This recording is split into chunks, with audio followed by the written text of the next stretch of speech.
Good morning, guys. Luke with Premium Aquatics here. Welcome back. We are not at the tank. We are outside mid-April because it is snowing, and it's been snowing all morning. We probably have a couple of inches. I don't know. This is ridiculous. Avery and the grandma are making a snowman. I don't even know what to say anymore. I'm so tired of this. This weather is absolutely ridiculous.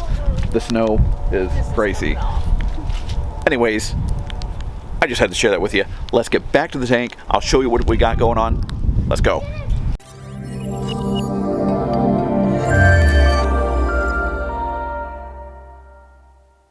Welcome to the wonderful world of where it's not freezing and below freezing temps out. I don't even know what to say about the snow. I'm so over it. I'm one who loves snow. I actually love it. I would love 2 feet of snow, but after it starts going away, I want it out of here. So I'm a little disappointed it's back again. But it'll warm up soon, and we'll get back to normal days. So, without further ado, let's get back to the tank series. Talking about the tank, it's looking great. I love the reef price. They're looking phenomenal. Everything looks great. Corals seem to be happy. The funny thing about this is now that I've switched over the GSP, the green star polyps, all the frags were very kind of intermittent.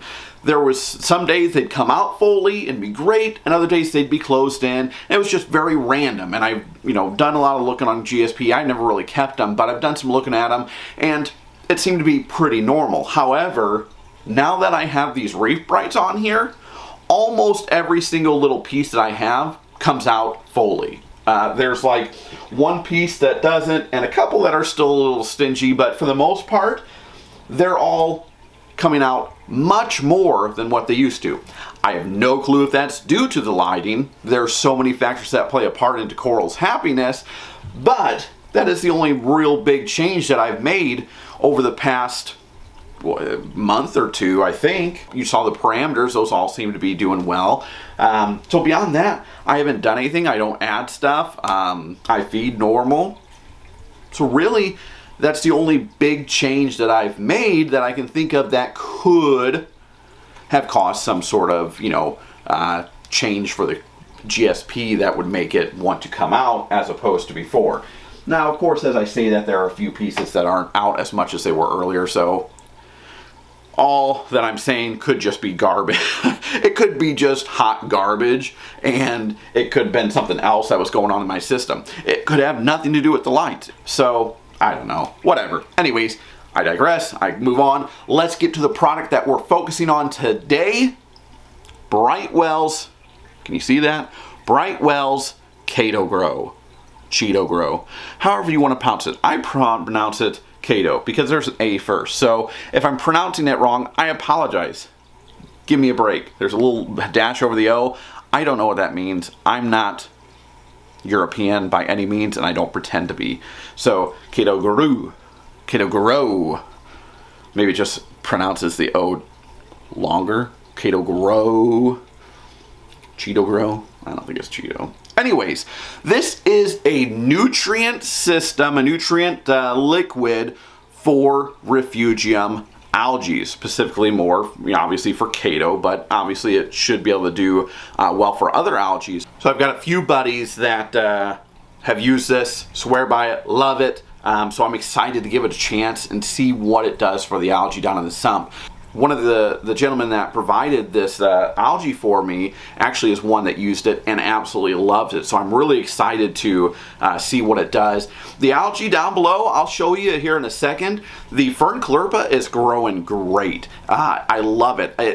It almost makes me want to try something, but I'm not going to. I won't tell you about it. I won't get in depth with it because it's going to take forever for me to explain everything that I'd want to do, but I might actually put a shrimp down here because of it looks like seaweed out in the ocean. So it's so cool. So I want to see life down there crawling in between it. I love that. That's why I love clownfish and anemones, because that just relationship that's there and that atmosphere, I think it's amazing. So, but anyways, The Chlorpa is doing amazing. The Fern Chlorpa is just growing like crazy. The Cato's a little bit tougher for me to tell because it's such a tight ball. It's definitely growing and getting larger. I can see it. It's not as obvious as what the Fern Chlorpa is. The Alva that I have seems to be growing a little bit. That's been very slow. But the Laurentia, that I almost thought was going to be going away. That's come back and it's growing great down there. Then I've got one other that I have no clue what it is. It looks really strange. It's just really tiny. It's awesome looking, but it's really tiny.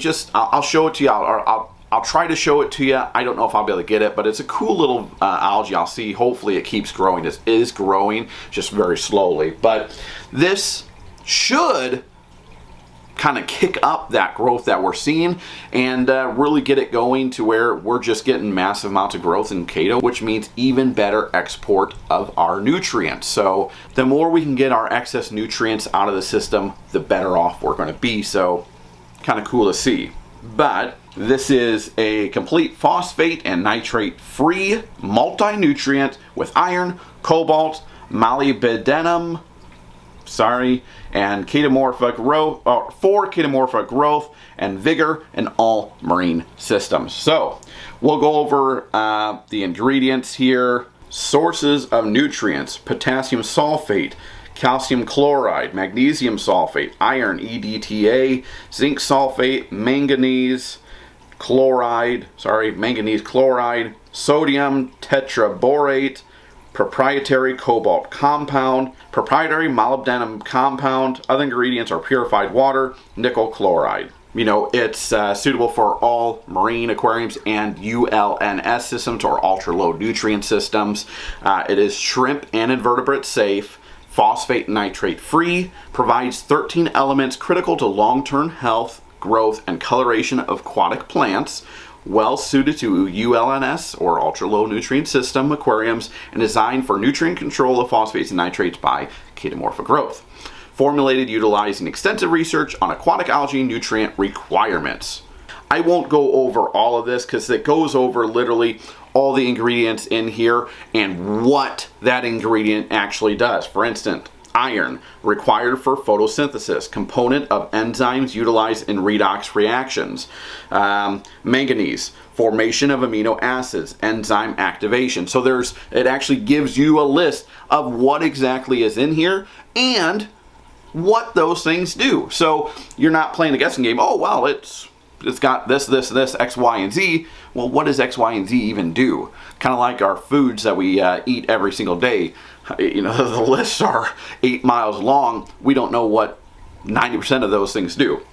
This makes it so you can actually know, which is awesome.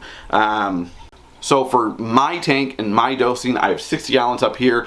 Pretty much I have 60 gallons down below as well. Not quite, so I'm going to go off 100 gallons aquarium volume and dose according to there. And then obviously after a week, I'm going to see how the Cato's doing and then adjust accordingly, and we can drop it down, we can add more, whatever. We'll just have to see how it works. So we shook it up real well. I put 30 drops in here. This is what it looks like. This is 30 drops. So what I'm gonna do is I'll put a marker line here just so I know where to fill this up every time, so I'm not have to counting out 30 drops every single day. Then we'll just fill it up. Away we go. Probably could get a pipette and just measure this out perfectly. So I'm gonna dose this into a high flow area. As always, we do need to make sure we taste this so it is proper for the tank. So cheers.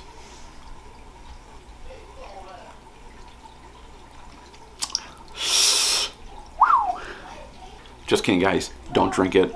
Not for human consumption. Do not drink it. I didn't drink it. That's gross. Let's go. I put it in the sump. Okay, let's get you off here. Let's go check it out. As you can see, we have a ton of Fern Chlorpa. It might be hard to tell just how much is there, but this thing has really overgrown with some Chlorpa. The Chlorpa is just going crazy. I absolutely love what it's doing. If we go inside, you'll see we have our nice Chaeto right there. That ball has gotten bigger. Next to it is the red, which is the Laurentia. Up here by where the baffle is, I've got some Alva, as well as down in the mix of the Fern Chlorpa. I'm astounded by the Fern Chlorpa. I think it's growing really nicely. The Chato's doing well. The Alva is even growing a little bit, which I'm very happy of. And the Laurentia is actually really doing well compared to what it was. So I'm very happy with everything going on down here, and we'll see what the Brightwell's Chaetgro does for this system and see if we have growth. All right, guys, that's going to be it for me. I'm getting out of here. Simple as always. Chaetgro, Brightwell, it's going to be in the link description below. Go check it out if you haven't already. If you have, what has your results been? Do you like it? Not like it? What are the dosings that you're doing for your system? What have you found that works well for you? I'd like to hear. So definitely comment below if you have. Otherwise, stay safe, stay healthy. If you haven't already, make sure to like and subscribe, share that content, get it out there so other people can see it. We appreciate you coming in and viewing every week, or if you're new here, thank you again. Make sure to hit that bell for notification so you stay the most update on this system, as well as our other videos we're putting out. Hopefully you're not getting snow like I am here. Have a great weekend. Peace, guys.